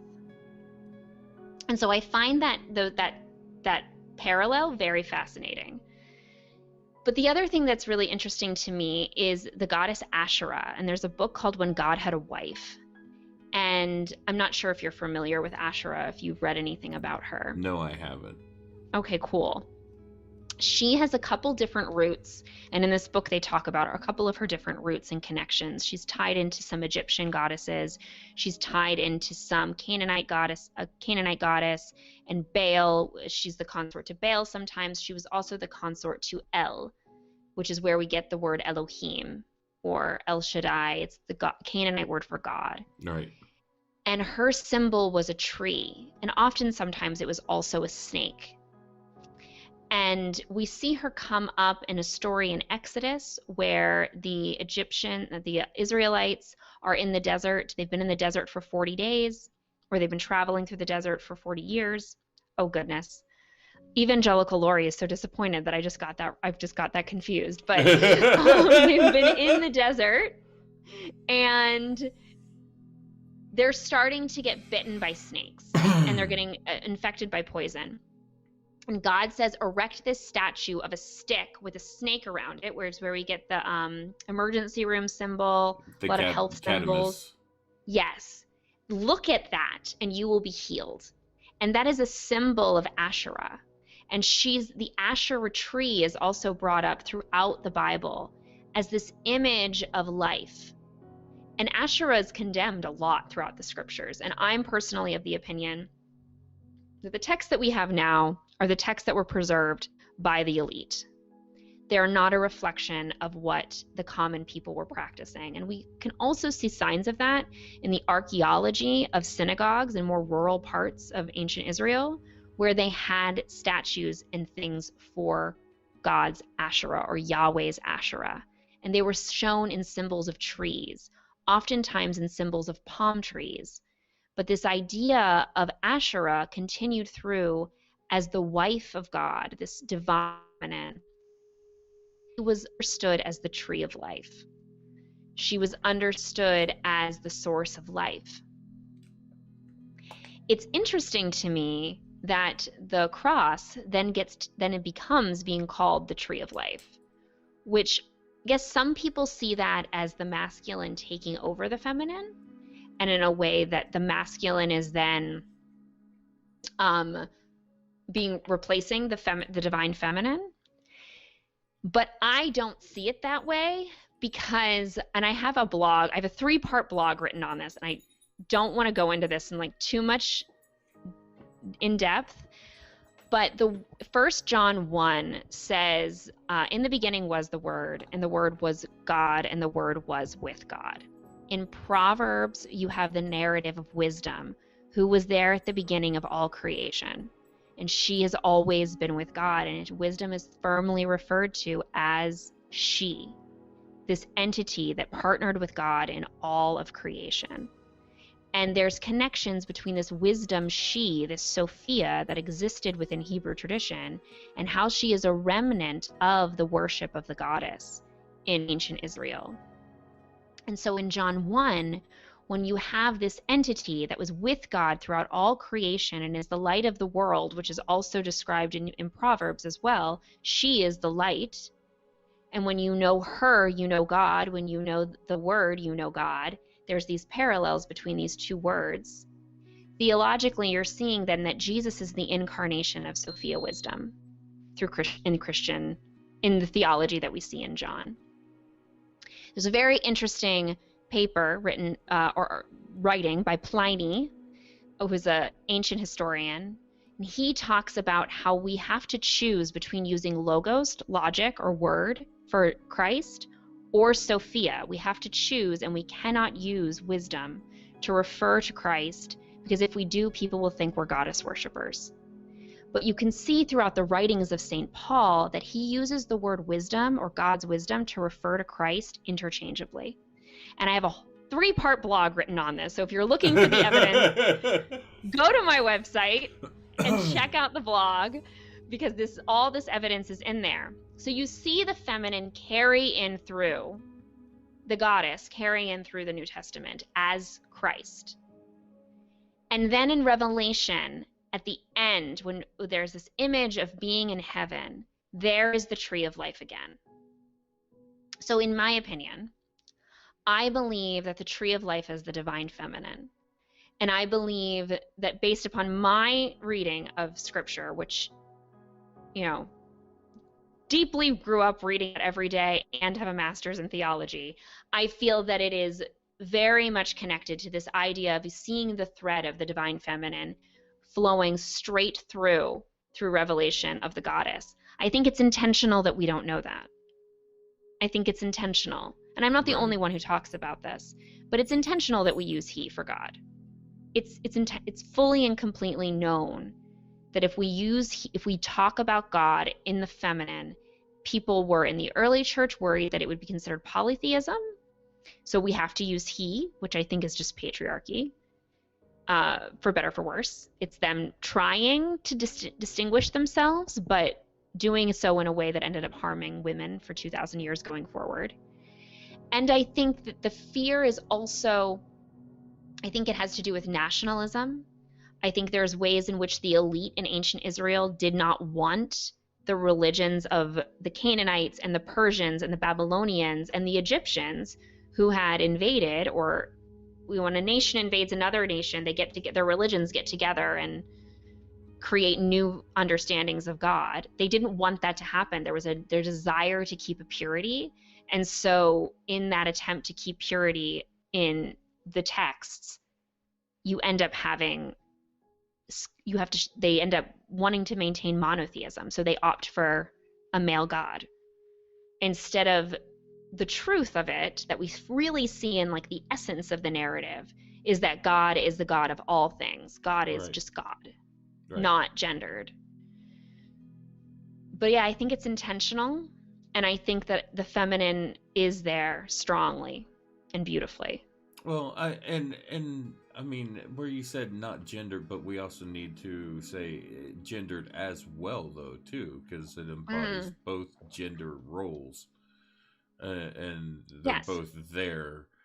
I mean, that just goes into hermetics on that aspect. Sure. I mean, and I think it's, when people ask me what God's gender is, I say God is male, God is female, God is neither, God is both. And I think that covers all of the options. Yeah, and I would agree. I think God embodies all aspects at all times. That's Mm-hmm. kind of the definition of God in my mind. Mm-hmm. But you know, for me, I do think it's very important that as we look back in history, we look back and we see a strong history of goddess worship Mm-hmm. throughout cultures all around the world. Goddess worship was very very dominant until mainly Christianity came around, Mm-hmm. and then we see it being oppressed because it it threatens that one supreme God, that one supreme rule, that one supreme um, control. Sure.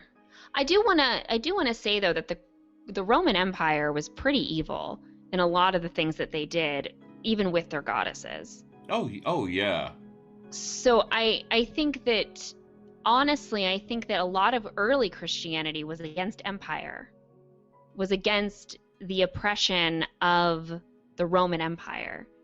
And when we look at Paul's writings through the lens of anti-colonization and anti-oppression, you see that that's really a lot of what he's talking about. We've turned this into this mystical antichrist entity. It was Nero. He was, and that's more in Revelation and the writings of John. But there's so much anti-empire in Paul's writings and in the New Testament that's really what the church was against in the early parts. And as you've talked right, many times, like once the church got power, once members of an oppressed group get a smell of power and they don't use that position of power to disrupt hierarchy, when they use it to participate in the hierarchy, what we have is the Roman Empire became the Catholic Church. right, And it ended up becoming all the more problematic and dangerous and oppressive. And the power in getting rid of the goddesses came not because the goddesses, I think, necessarily threatened the patriarchy, because I think much of what the goddesses were understood to be at the turn of Constantine were still very much oppressive to women in how they were understood in 300. But instead, it became a question of, if we let the Roman religion rise, then we will lose our power as Christians. And so it became an interest in oppressing Rome, which sounded good to all the people who knew people who were oppressed by Rome. right, But it ended up ultimately not being good, because it's what happens a lot when we're trying to disrupt hierarchy. We end up participating in it. When we think women's liberation as a woman becoming a CEO, instead of there not being hierarchy at all. I have right. nothing against women CEOs. I'm a woman CEO, but in the way that it's we think that woman billionaire is feminism, when that's just a woman getting to participate in capitalism. It's to make it that way gets dangerous, because then you start belittling the role of the stay-at-home mother who's taking care of the kids, Oh yeah. or the housewife that's providing for the family, and those are critical roles as well, and very sacred roles that a lot of times women step into. It doesn't necessarily have to primarily be women, but in our society we typically see women in those roles. Right. But when you start trying to label feminism as the billion-dollar CEO, but you don't give credit to that single mom that's working two jobs and taking care of her kids and struggling to make ends meet, and because she doesn't want to have to rely on someone who's already hurt her or taken advantage of her, or put her in this bad position already, where she's willing to stand on her own and Mhm. work to provide for her family. Mhm. That's every bit as empowering to me to Mhm. see, and I think that's an aspect that we need to make sure that is getting heard out there as well. It's not just, the the one who's made it big. Well, right, and also there's no such thing as a woman billionaire who doesn't have a nanny and likely a cleaning lady and Right. likely a woman who's cooking for her. And as there's a way that I'm not shaming that at all to get help when you need professional help. And I'm sure those nannies and the cooks and the cleaning lady, I was once a cleaning lady, like I very much appreciated the successful woman that hired me to clean her house, and she was Right. great, and I loved working for her. Um, it was a wonderful experience, and I appreciated her a lot. But when we start to elevate one type of woman and one type of success instead versus other types of successes and other women, then what we end up doing is missing out on what actual liberation is. And I kind of use the metaphor a lot of cages. We're all in different cages. And when one of us gets out of the cage, let's try to open other people's cages. But the goal isn't to become a jailer, isn't to become a participant in the oppressive system. And the goal isn't to throw pillows to people to get out of the cage and then just grab pillows and make your cage more comfortable or something like that. Right. The goal is to get out of the cage, smash the cage, and go run naked and wild in the woods. That's the goal.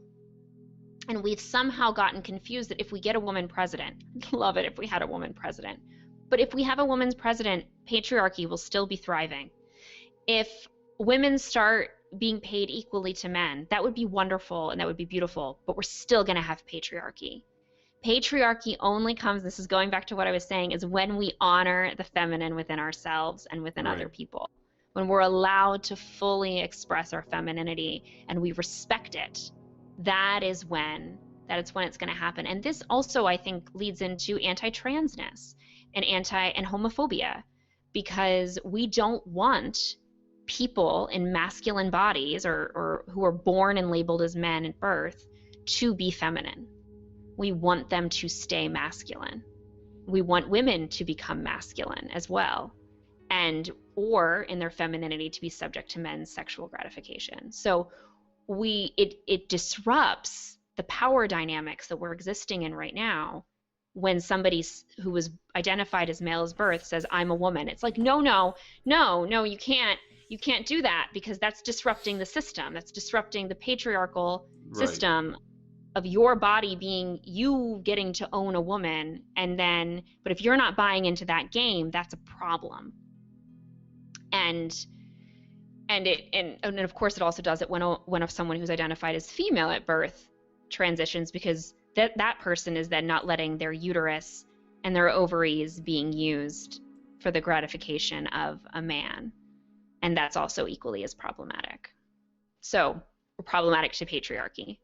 Right. So I think once we learn to embrace the feminine in all people, that's when we're going to start seeing so much more liberation for so many other people, because suddenly it's going to be okay for somebody who you think is your son to start wearing a dress. It's going to be fine. It's not going to be a big deal. It's just going to be their expression of their femininity today.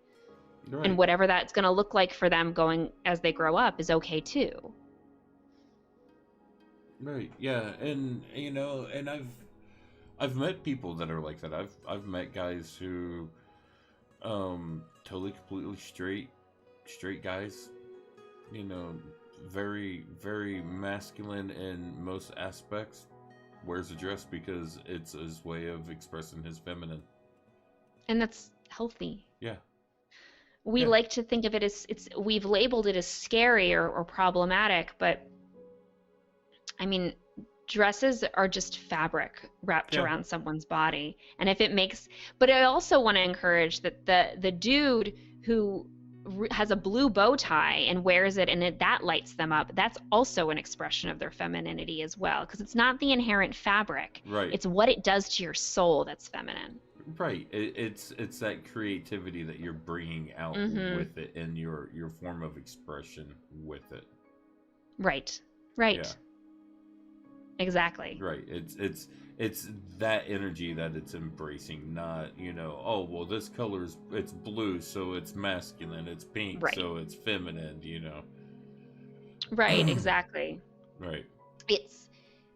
But there is something, I think, when we wear a dress that signals femininity to us as a society.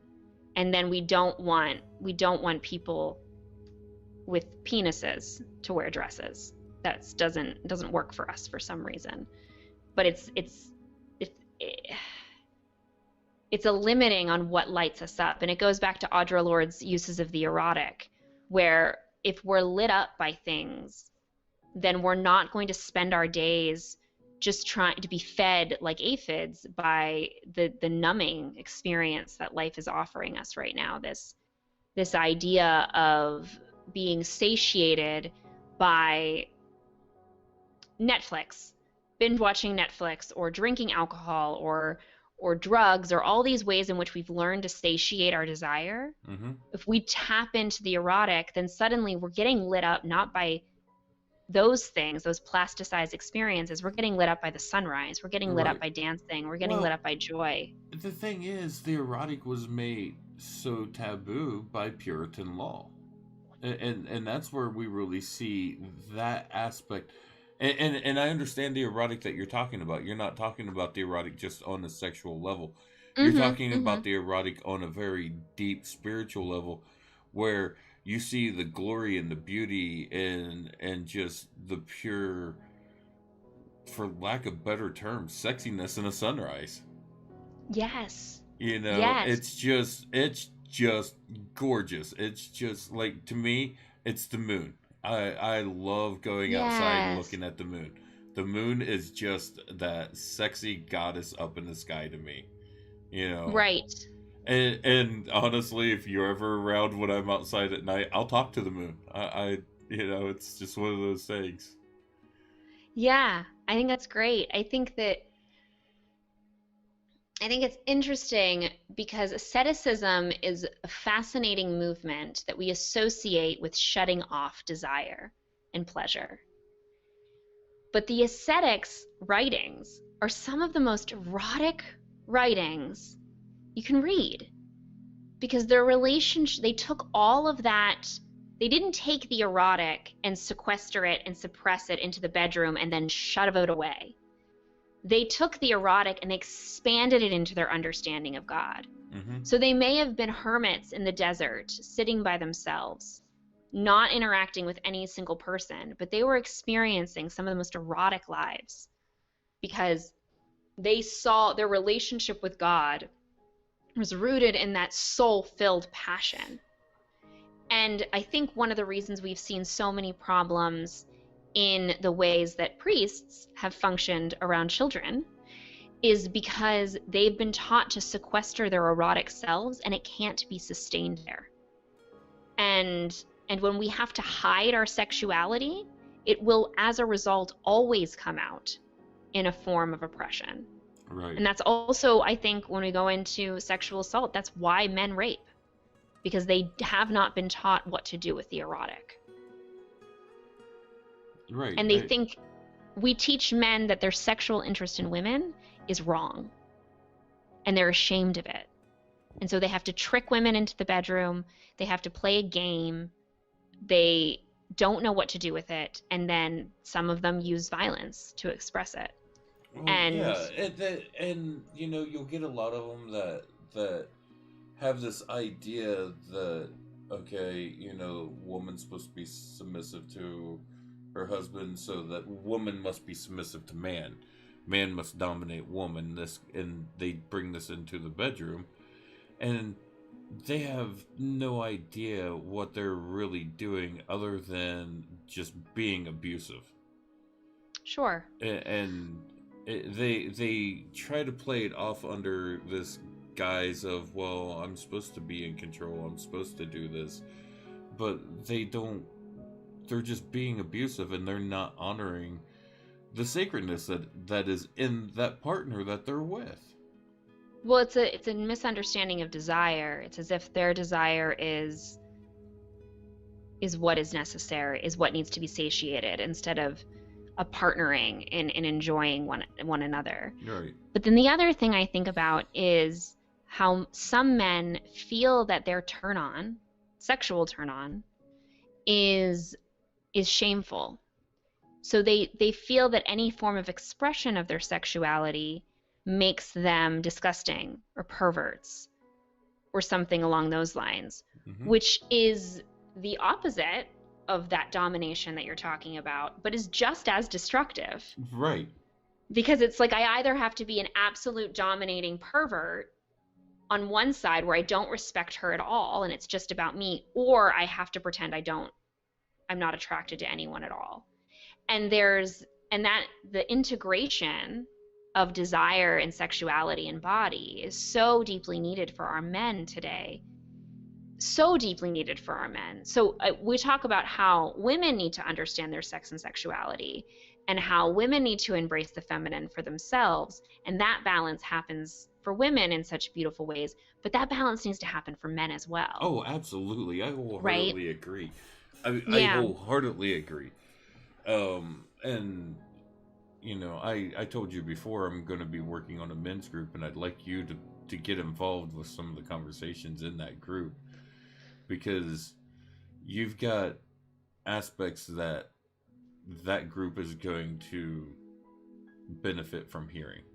Cool.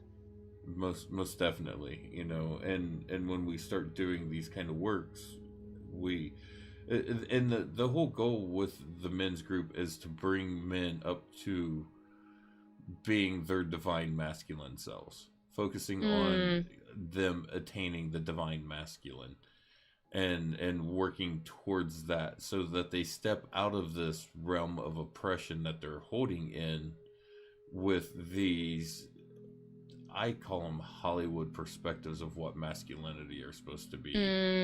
You know, we're presented this idea of like this Fast and Furious. Yeah, well, I grew up with, you know, my dad watching John Wayne movies and like 80s action movies and stuff like that.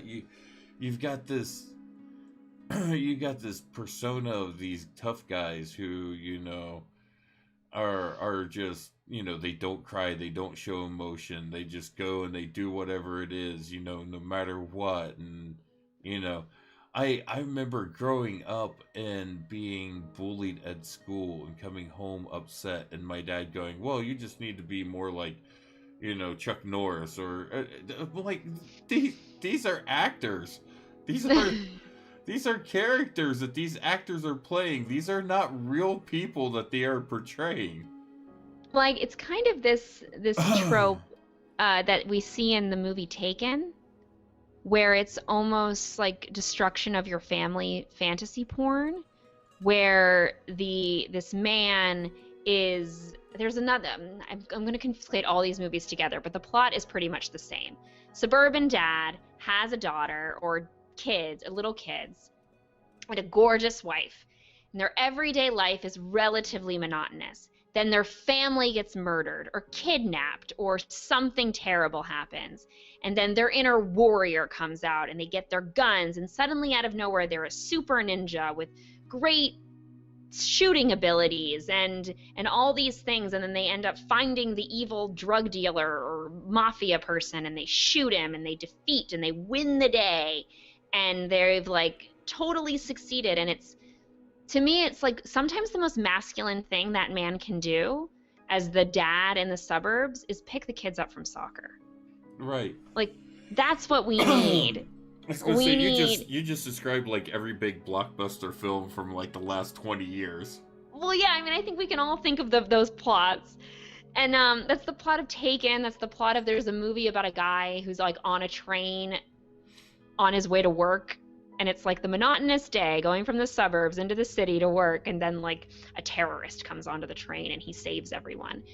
And there's this idea when the most masculine thing a man can do when he's stuck in the suburban world that's probably boring is, yeah, put the laundry in the wash into the dryer, because that's going to hold such gorgeous space for the women in your life to be able to flourish and create.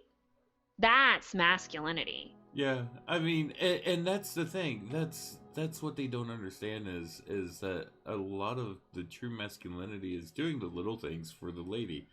Um, Right. it's one of the things, and it's a rule here in my household. If there's a woman in the house, the toilet seat is always down.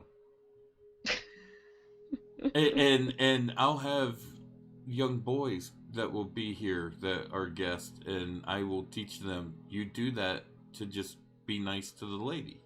It's a respectful thing, and it's little, it's minute. It doesn't take you more than just mere seconds. But There's the thought of it, once you get into the thought and the idea of this is just how you do these things to take care, and you ingrain those into the younger generations that you're around, is how you get back into getting that respect and that honor and that treatment. You know, oh, you do this for a lady, or you do this for a woman, you know. And it's not to, you know, get in any kind of misogynistic role of a woman can't do this for herself or anything like that.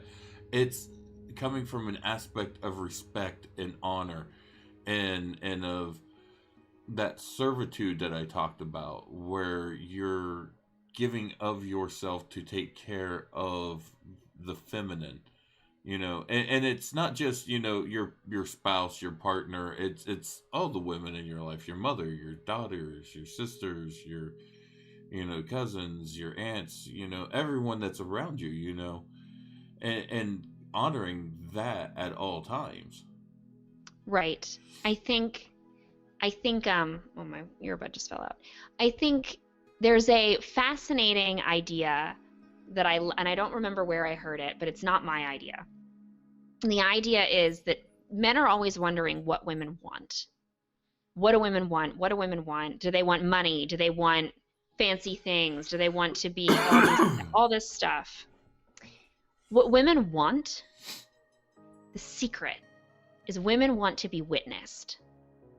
Women want space to be created for them to flourish and to be watched in the beauty of being witnessed. And that's what I believe the feminine wants too. Like, our inner feminine wants our inner masculine to witness her, to create space and witness her. And sometimes that witnessing is done by putting the toilet seat down, because you know that women just have said that and they want that to be down.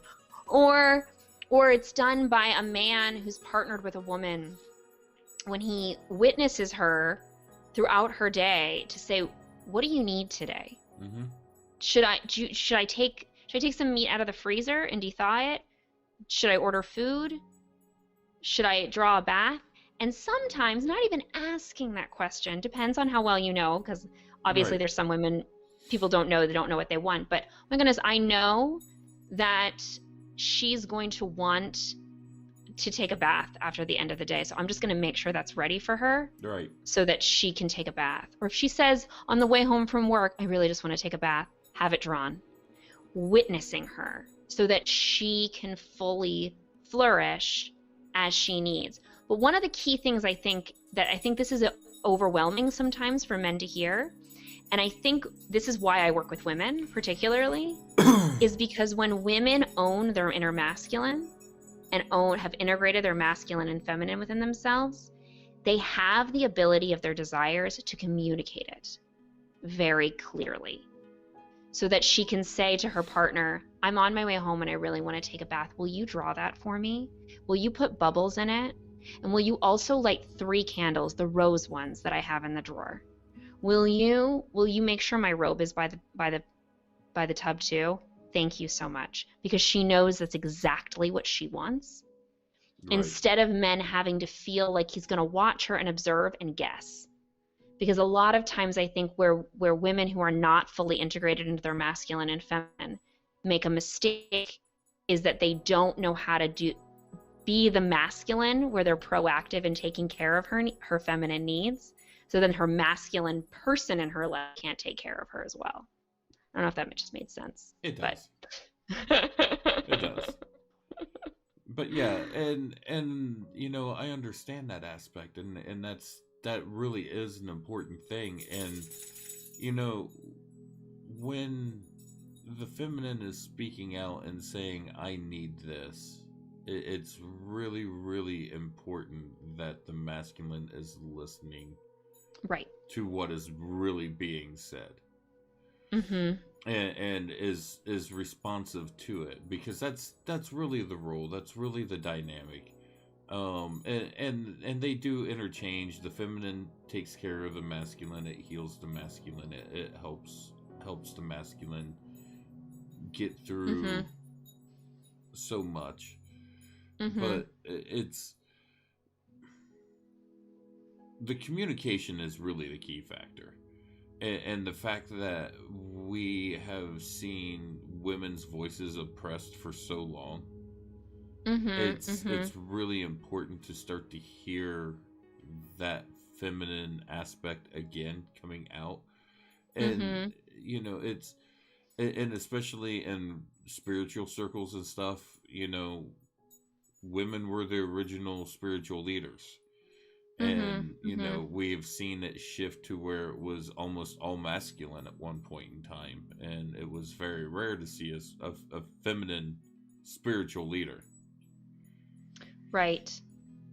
Well, I think, and I know we're running out of time, but I think I want to share this We one might hit, last I think we're story. even over time a little bit, but that's fine. I'm just going to share one last story. Is in my work where I was researching how women's ways of knowing God and trying to understand what it meant to be a woman who follows God. I've shared this story a lot with men on dates or men that I meet at parties and things like that. And the men who I've met very often told me that, yeah, sure, we went to church, but the person who introduced me to God was my grandmother. Mm-hmm. The person who introduced me to God was my mother. Yep. The person who I learned who God was from this woman in my life. Absolutely. Who guided me through God. Sure, there was a pastor. Sure. And so when I think what we really need to do in Western culture isn't necessarily to tear down the men that are in those roles, but elevate the women that are already doing that labor Right. and that work, and Right. celebrate where they are. And maybe, and in some forms that doesn't mean ordaining women, but in other forms it just means celebrating the feminine and like the absolutely. role of those women, and letting their work and their ideas play equal role in our exploration of the divine. Absolutely. Absolutely. Yeah. Lurie, thank you so much for being here tonight. It has been a great night. I know. Cool. I'm glad to be here. I know we have already scheduled you back in for August 5th. Okay, cool. We scheduled back in, so we will be back and be discussing probably more aspects of the divine feminine and stuff then. And I, you know, once again, I want to say thank you so much for being here. It's been great having you on the show. Thank you so much for having me. It was really exciting to get to be here. Anyone that would like to connect with Lurie, there's information down in the description below.